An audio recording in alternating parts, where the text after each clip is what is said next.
melakukan pemeriksaan fisik kepada ibu dulu. Permisi ibu, boleh lihat lagi identitasnya dulu. Oh iya, Ibu Ratna ya. Maaf untuk keluarga, bisa tolong keluar sebentar karena saya akan melakukan pemeriksaan fisik kepada Ibu Ratna.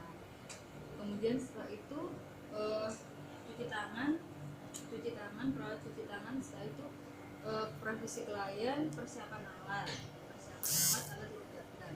Kemudian eh, Ibu Ratna, permisi Bu ya, saya mau tanya-tanya sama Ibu keluhannya sekarang apa Bu?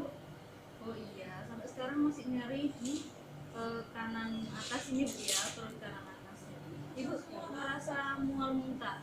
Oh iya, perutnya penuh Bu ya. Iya. Kemudian Ibu sampai sekarang riwayat penyakit sekarangnya masih Bu, pipisnya masih pekat. Oh iya, pipisnya masih pekat. Kemudian Bu ya, apa namanya? BAB-nya masih putih Bu ya. Iya. Kemudian ada bintik-bintik di kulitnya. Iya. Kemudian matanya masih kuning Bu ya. Iya. Kemudian setelah itu, permisi Ibu, apakah Ibu dulu pernah punya penyakit seperti ini? Tidak ada Bu ya. Iya. Kemudian keluarganya apa ada yang pernah seperti ini? Tidak ada. Ibu bekerjanya, oh ibu rumah tangga ya. Kemudian Ibu dulu makannya gimana Bu sebelum sakit gini? Suka makan goreng-gorengan? Oh iya. Dan makan tahu campur sehari? Oh 3 kali ya. Ya banyak Bu ya, banyak lemaknya ya. Kemudian setelah itu Ibu, saya mau pemeriksaan fisik dulu pada Ibu ya. Permisi Ibu. Yang pertama adalah gaji kepala, ada alopecia atau tidak, warna kulit, warna rambut, kemudian mudah patah atau tidak. Kemudian setelah itu, permisi Ibu lihat ke bawah untuk mengkaji mata.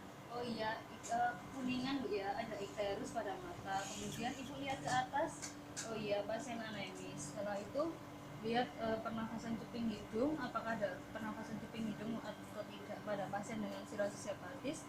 Dia terdapat pernafasan cuping hidung karena distent pada abdomen. Kemudian lihat kaji apakah ada sianosis atau tidak. Kemudian Ibu buka mulutnya, iya, lidahnya dilihatkan. Oh iya, kaji bau nafas, kemudian lidahnya itu kotor atau tidak. Permisi Bu Ratna, bisa miring ke sebelah kanan. Iya, lihat apakah ada pembesaran vena jugularis atau tidak. Tidak ada pembesaran vena jugularis. Kemudian Ibu menelan Bu ya. Iya, untuk pemeriksaan apakah terjadi pembesaran tiroid atau tidak. Kemudian setelah itu kaji warna kulit pada pasien dengan kolelithiasis, terdapat urtikaria pada kulitnya. Kemudian kaji akral hangat atau dingin. Setelah itu cek CRT-nya kurang dari 2 detik sudah kembali. Bu Ratna, tangannya diangkat Bu, dua-duanya. Iya, lihat apakah ada flapping tremor atau tidak. Tidak ada flapping tremor. Pada pasien dengan sirosis hepatis biasanya ada flapping tremor. Kemudian Ibu lihat tangannya, iya, samakan tangan perawat dengan tangan pasien, apakah terdapat eritema palmaris. Tidak ada. Kemudian setelah itu lihat, Ibu permisi Bu ya, saya mau buka bajunya dulu. Kemudian lihat apakah ada alopecia pada kulit, pada ketiak. Tidak ada alopecia. Kemudian kaji pastinya karena wanita tidak terjadi ginekomasti, tapi pada laki-laki terjadi ginekomasti. Lihat apakah ada alopecia pada rambut dada. Tidak ada alopecia. Kemudian lihat apakah ada spider angioma atau spider nevi. Tidak ada. Kemudian setelah itu kaji abdomen apakah flat atau distant. Ada 6F pada wanita: fetus, feti, flut, feses, fibroma, flatulence. Kemudian setelah itu lihat apakah ada spider angioma atau spider nevi atau tidak. Tidak ada. Kemudian ada kaput medusa atau tidak. Pada pasien dengan sirosis hepatis biasanya ada kaput medusa dan spider angioma. Kemudian lihat apakah ada bekas luka operasi atau tidak. Tidak ada. Kemudian setelah itu kita kaji genitalia, apakah ada pada laki-laki, apa ada atrofi testis atau tidak. Kemudian lihat apakah ada alopecia rambut pubis. Setelah itu kita kaji ekstremitas.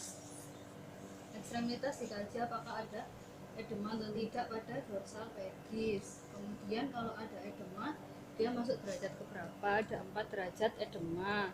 Derajat 1 dia 2 mm, hilang dalam 30 detik. Derajat 15 detik. Derajat kedua dia 4 mm, hilang dalam 30 detik. Derajat ketiga 6 mm, hilang dalam 1 menit. Derajat keempat 8 mm, hilang dalam lebih dari 1 menit. Setelah selesai semuanya, kita lakukan auskultasi pada abdomen. Ada 3 metode untuk auskultasi. Yang pertama adalah auskultasi bisik usus, yang kedua adalah auskultasi bunyi bruit pada pembuluh darah, yang ketiga adalah scrub test. Terserah dosennya kata minta ya apa. KB. Mau KB. Yang pertama adalah auskultasi bising usus. Auskultasi bising usus gunanya adalah untuk mengetahui suara bising usus pada abdomen. Abdomen dibagi menjadi 4 region, nilai normalnya 5 sampai 34. Didengarkan masing-masing 5 detik pada masing-masing region. Ya, normal Bu ya. Kemudian yang kedua adalah pemeriksaan fluid pada pembuluh darah.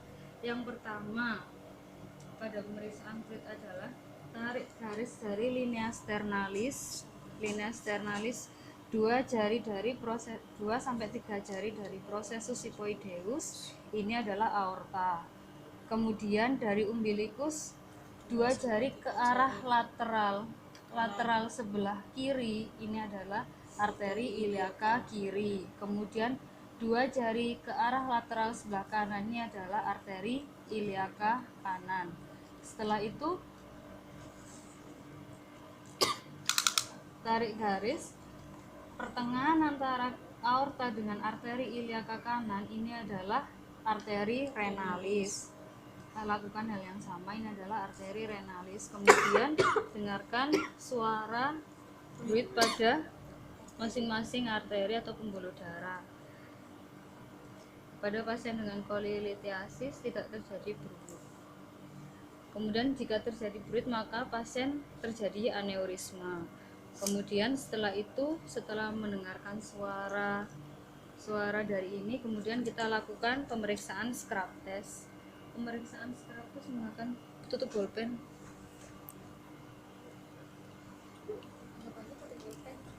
Nah, ini jaraknya adalah untuk dua jari di bawah arkus koste kanan, ini adalah batas bawah dari hepar. Jadi kita dengarkan. Terdapat perbedaan antara ruang berongga dengan adanya massa. Nah, di sini adalah batas bawah dari hepar. Itu adalah pemeriksaan scrub test. Setelah auskultasi kita lakukan perkusi. Pada perkusi yang pertama adalah perkusi pada hepar. Perkusi pada hepar yang pertama, telusuri mid clavicula ICS keempat. ICS keempat sejajar dengan puting susu. Kemudian kita lakukan perkusi. Catat perubahan suara dari sonor menjadi peka. Ini adalah batas atas hepar mid clavicula. Kemudian kita telusuri dari umbilikus. Catat perubahan suara dari timpani menjadi peka. Ini adalah batas bawah hepar. Kemudian setelah itu kita telusuri dari linea sternalis ICS keempat sama. Kita lakukan perkusi. Perubahan suara dari sonor menjadi peka, ini adalah batas atas hepar linea sternalis. Kemudian dari umbilikus kita lakukan perkusi. Suara dari timpani menjadi peka, ini adalah batas bawah hepar linea sternalis. Kemudian setelah itu kita ukur.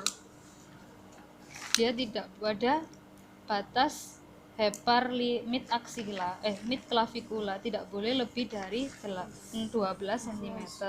Normalnya adalah 6 sampai 12. Kemudian pada batas hepar linea sternalis adalah 4 sampai 8 cm. Pasien normal, kecuali pada hepatoma sama sirosis hepatis terjadi pembesaran. Kemudian setelah itu kita akan melakukan perkusi pada lien dengan 3 metode. Metode yang pertama adalah metode trouble space. Metode yang kedua adalah Kestelstein. Metode ketiga adalah Nixon method. Untuk pemeriksaan perkusi pada lien, perawat pindah ke sebelah kiri pasien.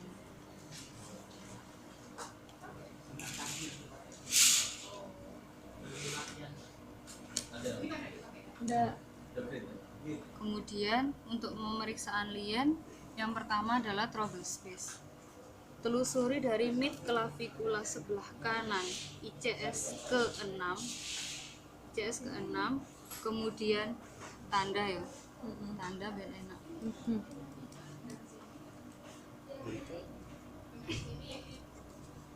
Tanda ICS 6, kemudian telusuri dari aksila, Mid aksila mid aksila sebelah kanan,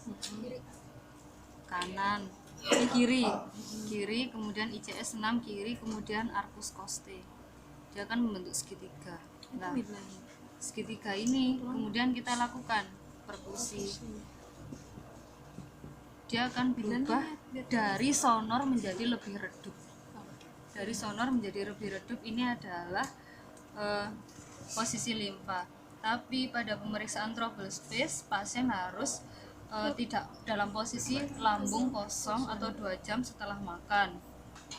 Kemudian pada pemeriksaan Kestelstein, sama tarik garis dari mid clavicula ICS 8, kemudian arcus costa sama mid axilla kita lakukan perkusi sama pakai bahan saplas, plester gini enak. Kemudian nih, nah itu akan terdapat perubahan suara. Ini dari sini sampai ICS 8. Terus Kemudian arcus costa sini. Terus mid aksila, mid kiri. Mid aksil. Kiri. Berarti itu posisi Kan bentuk segitiga. segitiga. Nah, kan gini kan segitiga shred. Nah, ini Tadi yang pertama belum diplasterin. Bentar. sama itu. Sama ini cuman iganya ijanya dia ija di 6. Jadi dia lebih sini, arcus sama sini jadi lebih lebar. Bedanya iki sing Nixon method. Pada Nixon method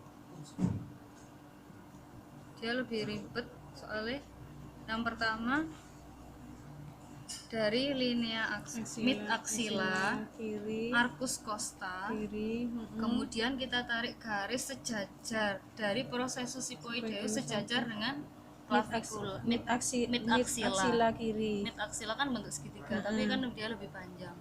Kemudian tarik garis 90 derajat sejajar dengan arcus costa.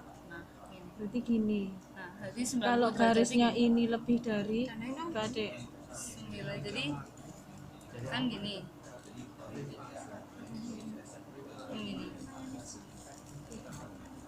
Ini satu. Ini arcus costa. Terus Arcus costa. arcus costa. Nah, Terus kemudian satunya lagi kita tarik garis sejajar dengan processus processus hypoideus. hypoideus ini. Kita tarik sudut 90 derajat. Tarik garis 90 derajat. Sini. Sini 90 derajat. Berarti Kemudian setelah itu lakukan perkusi. Dan dia sama catat perubahan dari sonor menjadi redup. Setelah itu kita lakukan pengukuran. Dia tidak boleh lebih dari 8 cm. Jadi setelah garis sing 90 derajat itu mang pas diukur, dia tidak boleh lebih dari 8 cm. itu sing ambek redup problem gak ada hubungannya. Ada loh, karena kan tahu redupnya di mana. Oh, redupnya dari sini misalnya sampai sini. Sampai Lah, melebihi garis iki diukur. kalau lebih dari misalnya terjadi 8 splenomegali kan lebih dari berarti 8. lebih dari 8 itu baru. Oke. Nah, gitu. Saiki balik meneh sing batas hepar linier mau lho. Lanjut aja. Oh lanjut ya wis. Yes, ini Nexon method Pismari. Kemudian kita lakukan setelah perkusi, kita lakukan palpasi. Palpasi. Palpasi perawat kembali lagi ke Ke sebelah sebelah kanan.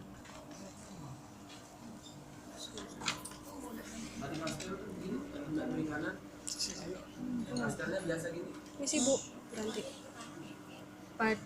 Dan pastikan tertutup lagi.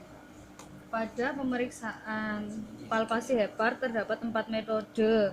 Yang satu palpasi Ringan. atas, palpasi ringan, yang kedua palpasi dalam, yang ketiga bimanual, yang keempat adalah hooking.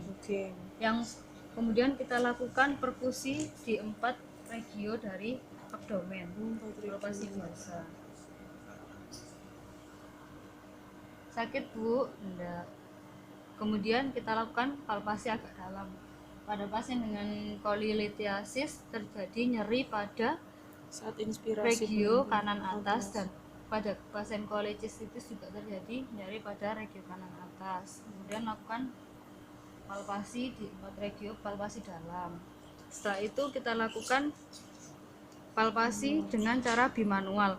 Tangan yang tidak dominan berada di bawah. Kemudian Ibu tarik nafas dalam. Nah, kemudian kita lakukan penekanan untuk palpasi untuk mengetahui batas bawah dari hepar. Batas bawah dari hepar adalah 2 jari dari costae arcus costa.